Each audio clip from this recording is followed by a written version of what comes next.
Hello and नमस्कार साथियों, स्वागत है आप सभी का हमारे इस अपने YouTube चैनल एडू मंत्रा नीट पे। साथियों, मैं आप सबका अपना शिवम कुमार स्वागत करता हूं अपने इस बेहतरीन चैनल पे, जिसमें मैं नीट के कंप्लीट कंटेंट को डाल रहा हूं।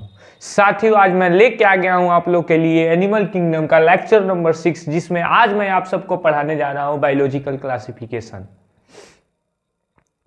जैसा कि साथियों आप सबको विदित होगा कि पिछले वीडियो में हमने नोमेनक्लेचर को कंप्लीट किया था, नोमेनक्लेचर के कुछ फंडामेंटल्स को समझा था, नोमेनक्लेचर के बारे में थोड़े बहुत जानकारियां हमने इकट्ठा की थी। हमने लीनियस के क्लासिफिकेशन को देखा था, हमने लीनियस के नोमेनक्लेचर सिस्टम को देखा था, हमने लीनियस के नोमेनक्लेचर के रूल के बारे में पढ़ा था। तो आज के इस वीडियो में उसी टॉपिक को आगे करते हुए आज के वीडियो में हम लोग पढ़ने वाले हैं बायोलॉजिकल क्लासिफिकेशन। आज के इस टॉपिक में हम लोग पढ़ने वाले हैं बायोलॉजिकल क्लासिफिकेशन। साथियों, लीनियस के द्विनाम पद्धति यानी लीनियस के द्विनाम पद्धति में बाइनोमियल नोमेनक्लेचर में हमने नामकरण करने का तरीका सीखा था।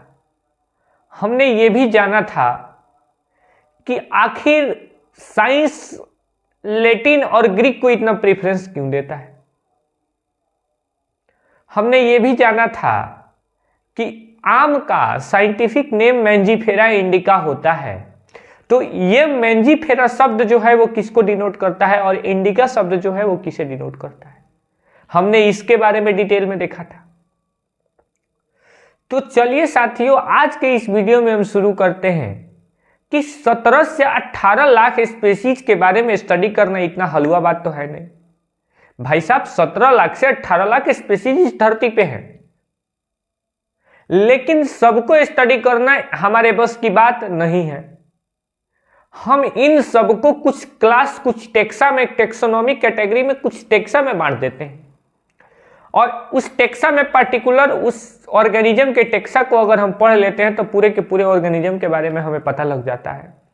जैसा कि आपको याद हो, जिसके पास में 8 पैर है, जो इंसेक्ट में है, जो 6 पैर 8 पैर वाला है, सबसे पहले मान लो कि अगर हम कॉकरोच देखें, चाहे मान लो अगर हम मगरमच्छ देखें, मान लो कोई हम तितली देखें, मान लो अगर हम कोई चींटी देखें, तो सबसे पहले हमें दिखेगा इसके पास 6 या 8 पैर है। तो हमारे दिमाग में सबसे पहले आएगा इस सबको उठाओ और आर्थ्रोपोडा में डालो।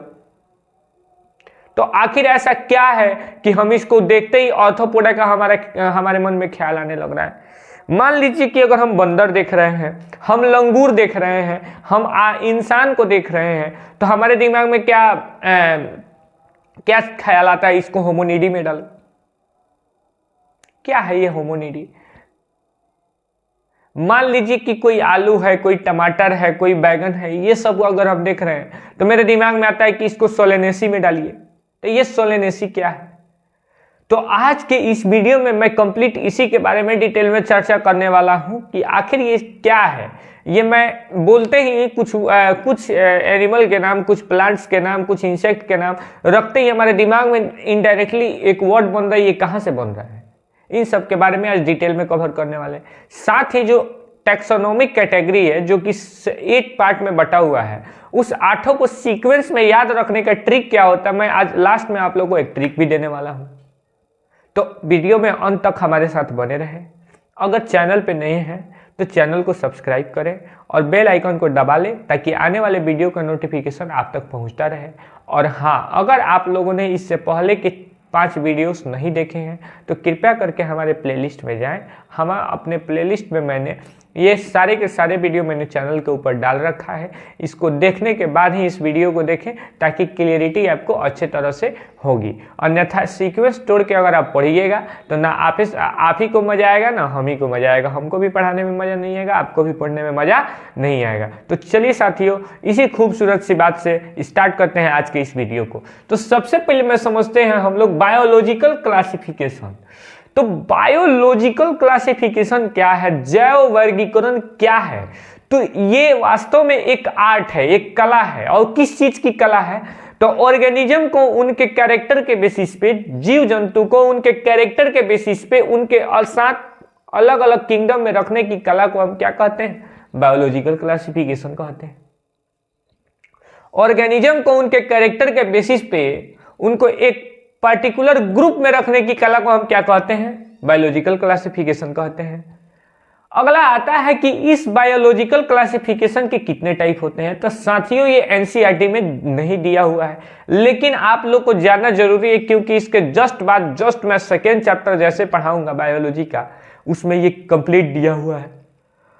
तो सबसे पहले आता है artificial classification. What is the meaning of artificial classification? इसमें आपका 3 टाइप का क्लासिफिकेशन है। बायोलॉजिकल क्लासिफिकेशन में 3 क्लासिफिकेशन है। पहला है प्रैक्टिकल क्लासिफिकेशन, दूसरा है आर्टिफिशियल क्लासिफिकेशन और तीसरा है नेचुरल क्लासिफिकेशन।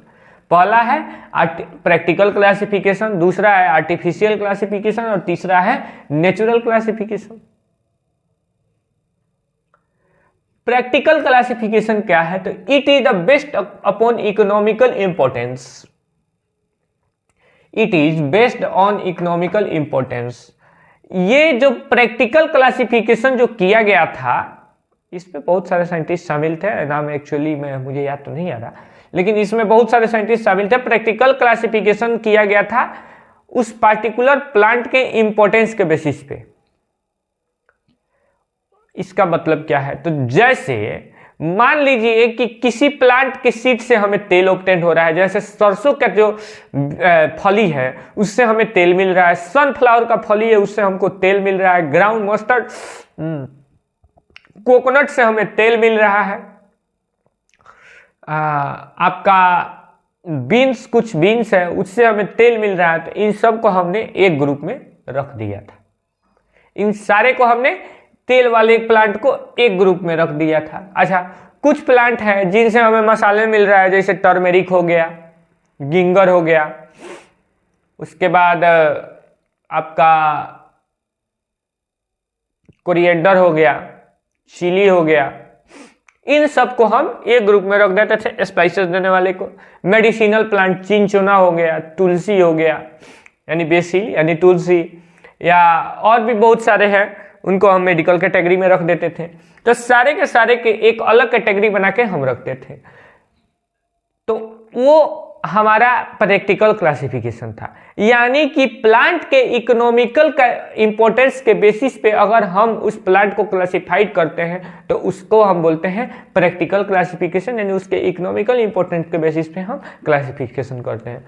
अब इसका सबसे बड़ा ड्रॉबैक क्या है? ड्रॉबैक यानी कमियां क्या है? तो इसमें सबसे बड़ा कमी है कि एक प्लांट जो था ना बहुत बार रिपीट हो जाता था। एक प्लांट जो है, जैसे मान लीजिए अगर मैं टर्मेरिक की बात करूं, गिंगर की बात करूं, ये मेडिसिनल प्लांट भी है, ये स्पाइस वाला प्लांट भी है, दोनों है।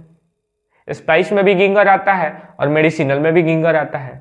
तो आप गिंगर को कहाँ रखिएगा? गिंगर के लिए स्पेसिफाइड ग्रुप तो नहीं बनाइएगा, ये दोनों में कॉमन है।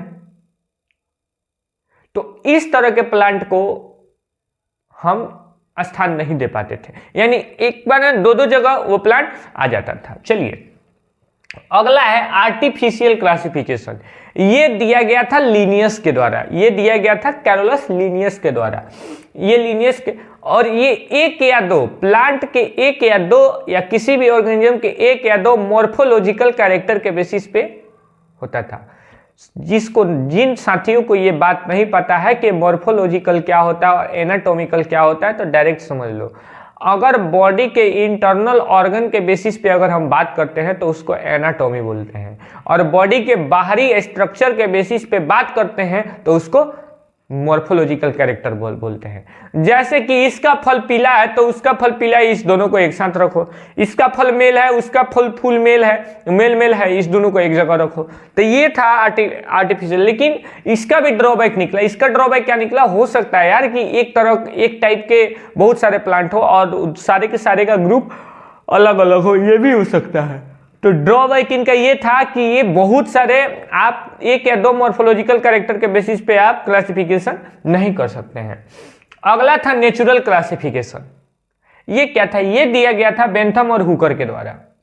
ये दिया गया था बेंथम और हुकर के द्वारा। इसके अकॉर्डिंग जो था ये ओवरऑल मॉर्फोलॉजी को देखता था। यानी अगर मान लीजिए कि अगर मैं किसी एक पेड़ की बात करूं, अगर मैं किसी फूल के पेड़ की बात करूं तो उसके पत्ती भी सेम होने चाहिए, उसके स्टेम भी सेम होने चाहिए, उसके फ्लावर भी एटलीस्ट सेम होने चाहिए, तब जाके ये कुछ हद तक नेचुरल क्लासिफिकेशन सही भी हुआ, कुछ हद तक बेंथम और हुकर के द्वारा दिया गया नेचुरल सिलेक्शन क्लासिफिकेशन ये सक्सेस भी हुआ, लेकिन ये इवोल्यूशनरी रिलेशनशिप को नहीं समझा पाया। ठीक है, मान लेते हैं आप दोनों को एक साथ रख दे, लेकिन वो उसका इवोल्यूशन कैसे हुआ। अगर आप एक साथ मान लीजिए कि अगर आप बोले कि हम लोग बंदर के फैमिली से आते हैं, तो आपको ये इवोल्यूशन में सिद्ध करना होगा ना कि हमारे पास पोस्ट एनल टेल पहले से प्रेजेंट था। आपको ये सिद्ध करना होगा ना कि हमारे बाहरी पोर्शन पे हमारा जो मॉर्फोलॉजिकल बॉडी स्ट्रक्चर है उस पे हेयर प्रेजेंट होते हैं जिस तरह से उनके होते हैं। तो आपको ये प्रूफ देना होगा ना। तो ये क्लासिफिकेशन जो था प्रूफ देने में असंभव था, प्रूफ नहीं दे सका। जो प्रूफ ये नहीं दे सका जिसके कारण इसकी बहुत निंदा होने लगी और बाद में इसको डिनाई कर दिया गया। बाद में बहुत सारे साइंटिस्ट आए क्लासिफिकेशन किए हैं। अब अगले स्लाइड में हम लोग देखेंगे टेक्सोनोमिक कैटेगरी और टेक्सोनोमिक कैटेगरी और टेक्सोनोमिक कैटेगरी की इंपॉर्टेंस के बारे में अगले स्लाइड में देखते हैं। चलिए साथियों शुरू करते हैं टेक्सोनोमिक कैटेगरी के बारे में। तो सबसे पहले समझते हैं कि टेक्सोनोमिक कैटेगरी होता क्या है। तो ये जो होता है ना, क्लासिफिकेशन का ही एक स्टेप होता है जिसमें कन्वीनियंट कैटेगरी, देखिए भाई एनसीईआरटी का मैंने ये डायरेक्ट जो ऊपर वाला लाइन मैंने लिखा है एनसीईआरटी का डायरेक्ट लाइन है। और सच्चा विद्यार्थी वो होता है ना कि जो एनसीईआरटी के लाइन को नहीं पढ़ता, एनसीईआरटी दो लाइनों के बीच में क्या कहती है उसको पढ़ता है। सच्चा विद्यार्थी वही है जो एनसीईआरटी के लाइनों के बीच की बातों को पढ़ता है। एनसीईआरटी कहती है यहां पे कि जीवों को यानी 17 लाख से 18 लाख स्पीशीज को कि कन्वीनियंट कैटेगरी यानी कि आसानी से पहचाना जाने वाला कैटेगरी के बेसिस पे अगर हम उसको डिवाइड करते हैं उसको बोलते हैं टैक्सोनॉमिक कैटेगरी।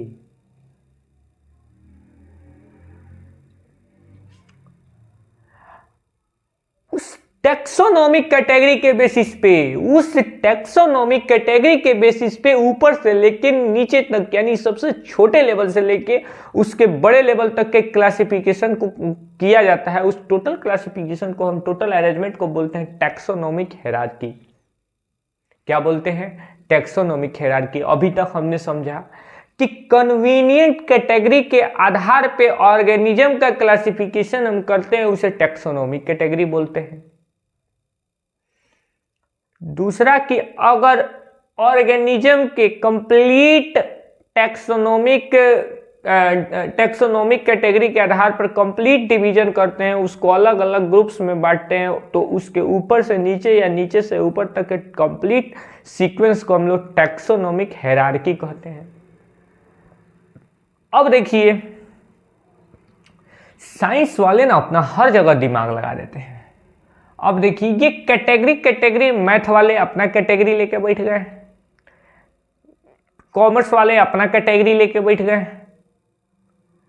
सीए वाले अपना अलग कैटेगरी लेके बैठ गए हैं, लॉ वाले अपना अलग कैटेगरी लेके बैठ गए। साइंस कर रहा है लो दूर ससुरा, हम कैटेगरी रखबे नहीं करेंगे, हम इसको टैक्सा कर देंगे। लो